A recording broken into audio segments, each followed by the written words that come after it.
indirect marketing. And here's a definition of what it means. A form of financial influence that invariably operates by proxy and/or purposeful default, via the financial sponsoring of persons, institutions, or apparatuses deemed sympathetic and/or potentially advantageous to the expansion of psychopharmaceutical markets. So what I want to do now is give you 3 examples, just 3 out of a plethora, of how indirect influence actually works. The first example I want to give you is perhaps the most obvious example. And this occurs by way of industry financially sponsoring what are called key opinion leaders. These are senior members of the medical or psychiatric profession who get paid and will do and say things consistent with industry interests. And to get a sense of how common these financial conflicts of interests are, a couple of years ago, a respected watchdog charity in the United States, in fact one of the most respected in the US, called ProPublica, looked at all of the payments that were made from the whole of the pharmaceutical industry to the whole of medicine. And what they found was that half of the highest payments made by the whole of pharma to the whole of US medicine were made to doctors in a single speciality. And that was psychiatry. So psychiatry was taking more of the higher payments than any other area of medicine. Another example, when researchers at the University of Massachusetts inspected the financial interests of the people who sat in and helped construct the DSM-4, this is what they found, and this is the piece of research I'm alluding to here, by Cosgrove. What they found was that 56% of the people who were involved on the advisory panels and the consultancy groups for the construction of DSM-4, 56% of them had one or more financial tie to the pharmaceutical industry. And then get this, on the panels that considered the disorders for which drugs are the first line of treatment, 100% had financial ties to the pharmaceutical industry. Now, this form of influence is so powerful due to how typical and routine it has become within the psychiatric profession, a typicality that has seemingly inoculated many to the depths of the biasing effects. An example of this was dramatically illustrated to me a few years ago in the Houses of Parliament. There was a debate around DSM, and Alan Francis had been invited to it. And during that, I decided to point out to him how many people on his DSM-4 had financial conflicts of interest with respect to the pharmaceutical industry. And his response was this: well, you know, I know what you're saying, James, but ultimately, we were all real good guys. That was the phrase used. We were good guys. We were just trying to do what we thought was best. But I have to admit, it was remiss of DSM-4 not to have a conflict of interest policy at that time. Well, following DSM-4, DSM-5 did have a conflict of interest policy, and the reason for that was post-DSM-4, medicine became more and more concerned about financial ties to industry, and there was a lot more pressure for them to be transparent, and there was certainly a lot of pressure on DSM-5 to be more transparent regarding its ties. So it was more transparent. So let's have a look at what we can find. Of the 29 members of the DSM-5 task force, the people who wrote and put the manual together, 21, it turns out, had financial ties to the pharmaceutical industry, including the chair of the DSM task force, David Cuffer, and the vice chair, Darryl Reiger. Now, while of course those possessing financial ties to industry often dismiss or downplay their biasing effects, and I should know this because I've interviewed so many of them, the research is very clear that they bias those receiving them both individuals and institutions towards favouring psychopharmaceuticals in their clinical, educational and research activities. In other words, such payments bias clinicians, researchers and institutions in industry-friendly directions. Now, given that DSM medicalised huge swathes of painful normality, driving up drug prescriptions as a consequence, it's concerning that those responsible for the creation of DSM were at the same time receiving money from industry. They're going to be less concerned about one of the major consequences of over-medicalisation than somebody like me, who wouldn't ever take money from industry. So that's the first and most obvious example of how indirect influence works. But let me now give you another example by bringing things slightly closer to home. And I'm going to do that now by referring to, and by the way, here's the research, some of the research, there's an awful lot out there, but some of the research into the biasing effects of such conflicts of interest. I want to now refer you to these two documents used in the NHS. Now, these are two of the most powerful documents in mental health.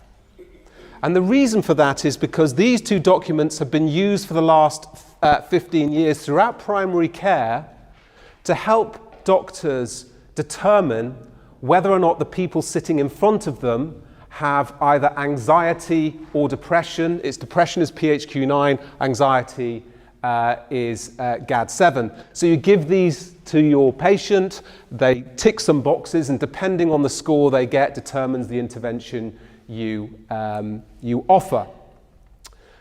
Now, one of the very interesting things about these documents, and one of the most powerful arguments against them, is that they set the bar very low for what constitutes having a form of depression or anxiety for which a drug should be prescribed. And by the way, 90% of people who fill in these questionnaires get prescribed medications as a consequence. Now, what the tens of millions of people who have filled in these questionnaires in the NHS and have got prescribed drugs as a consequence almost certainly did not know was that these documents were developed by, their distribution throughout the NHS was paid for by, and their copyright was owned by Pfizer Pharmaceuticals, which incidentally makes two of the most prescribed anti-anxiety and antidepressant drugs in the NHS. So here you have a company setting the bar very low for what constitutes needing a drug, while at the same time as manufacturing and profiting from those drugs. And this has been going on within the NHS for 15 years. In fact, if you go onto Google, if any of you are online now, and you type in sort of depression, NHS, etc., 9 times out of 10 you're going to find the PHQ-9 coming up first, and that's the document you have to fill in to assess whether or not you have depression, and if so, how severely. Okay. So another example of how industry indirectly is promoting over-medicalisation and, as a consequence, over-prescribing. Can I give you the third and final example now? This concerns a personal anecdote. So, 12 months after DSM-5 was published in May 2013, actually it wasn't 12 months, it was 6 months, excuse me. 6 months after, I was in New York City, and I was in one of those Airbnb apartments. I was up on the upper end of near Columbia University in one of these apartments one evening, and I'm checking my emails, and I decided to go online and actually look up, what's going on in the publishing market, what books are selling well in the United States at the moment. So I go to Amazon, and I open the page, and I stop, and I look, and I can't believe what I'm seeing. At that point, 6 months after DSM-5 was published, the highest selling book in the whole of the United States was DSM-5. Now, just to give you a sense of scale, Harry Potter, yeah, very popular. I have 2 little kids and they're really into it at the moment. This was the time when Harry Potter was really big. Harry Potter was at number 7. 50 Shades of Grey, some of you may know that one. Number 9, again, very popular.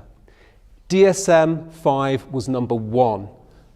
But in addition to that, guess how much a paperback version of DSM-5 cost, the cheapest version? $88 a copy. So who was buying this book? Right? Who's buying it? So the next day, I'm interviewing a prominent medical anthropologist at New York University. We do our interview, and at the very end, and she works in mental health, so she knows the system very well, I asked her what was going on. I said, I've been online last night, I found out this information, what's going on? And she stopped and she said, James, you don't know. And I said, well, no, tell me what I don't know.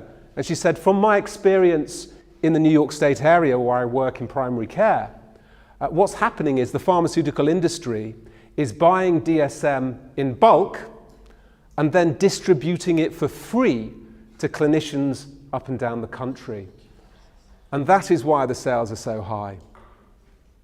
Why would industry do that? It just makes complete business sense. The more people who are being medicalized, the greater the market you have for your own products. Now, I tried to verify this. So I contacted Amazon. They would not declare who was buying the books. They're not legally obliged to do so. So when I went to the American Psychiatric Association, I tried surreptitiously to discover what had been going on, and I got confirmation that the vast majority of DSM sales were bought in bulk. When I asked who was buying them in bulk, the door immediately shut, and I couldn't find it. So I haven't been able to get definitive proof of this, but given everything else we know, I'll leave it for you to make up for yourselves, your own minds, the extent to which this is going on. And indeed, it is absolutely consistent with what industry has been doing in relation to psychiatry over the last 20 years or so. And I just want to read very quickly this paragraph to summarize a lot of points and the research relating to the points being made. The pharmaceutical industry has been a major financial sponsor of UK and US academic psychiatry, significantly influencing psychiatric research, training, and practice. This influence has been exerted through many heads of psychiatry departments receiving departmental income from drug companies, while at the same time as receiving personal income through nearly all clinical trials into psychiatric drugs, antidepressants, neuroleptics, tranquilizers, being pharmaceutically financed or commissioned, through most academic drug researchers receiving research funding, consultancy fees, speakers fees, or other honor area from industry, and through leading psychiatric organizations such as the American Psychiatric Association, the publisher of DSM, receiving most of its operational costs from industry. E.g., with such support, the APA's annual revenues rose from 10.5 million in 1980 to 50.2 million by 2000.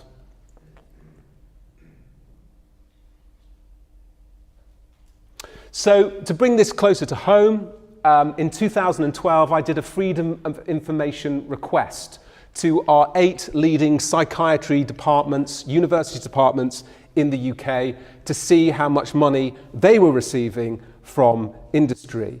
One of the departments simply failed to respond to the request, and 2 of the departments had simply not gathered any data at all. So I only got information regarding 4 of our leading psychiatry departments, and this is how much money they received for research funding alone, only research funding from industry between 2009 and 2012, 5.5 million from the University of Newcastle, 1.59 million from University of Edinburgh, 687,000 from Oxford, and Institute of Psychiatry, 1.87 million. This doesn't sound like a lot of money, actually, to many people. It may not, but it is. For academics, this is a lot of money. You can pay for salaries, you can pay for PhD students, pay for seminars, etc., and so forth. For an academic department, this is a lot of money.